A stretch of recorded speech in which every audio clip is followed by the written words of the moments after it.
Lately on Denver 7, local artists say the owner of Cherry Creek Mall Christmas store Dickens is a bona fide Scrooge. Now, we first told you about the store ripping off its vendors, and now more artists say they are owed money.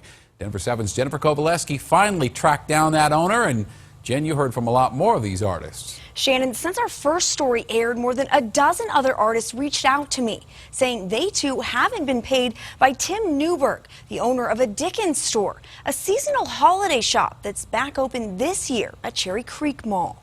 How much money are you owed by Tim Newberg? He would owe me about $1,400. Currently owed $1,621.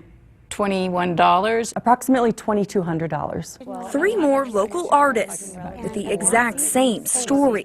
I would call it a big scam. I have probably 50 pages of correspondence. Together, they say they're owed more than $5,000. This is the Cherry Creek sales for January, minus the commission, of course. All of these women, including Jennifer Tate Foote, set up their products in a Dickens store in 2014, when owner Tim Newberg had two locations, one in Aspen Grove, the other in Cherry Creek. This particular piece is 9-strand. Tate Foote makes original artisan jewelry and sold a lot of it, but says she never saw any of the money. They're able to say, an artist made this piece, look at this.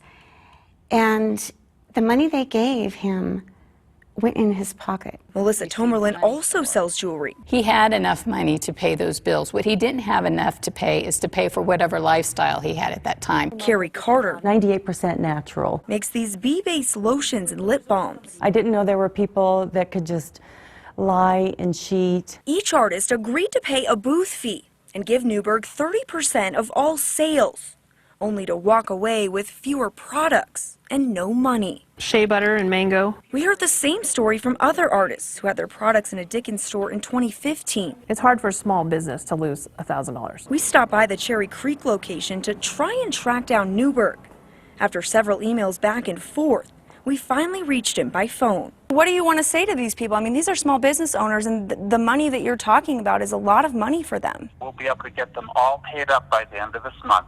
That's our goal. So you're guaranteeing that everyone's going to be paid from 2014 all the way through to this year? Yeah, absolutely. Okay, I'm going to hold you to that. Tate Foote has this warning for other artists. Just stay far away from him. Now, I plan to follow up with Newberg next week to make sure he keeps good on his promise and pays all of these artists. Shannon?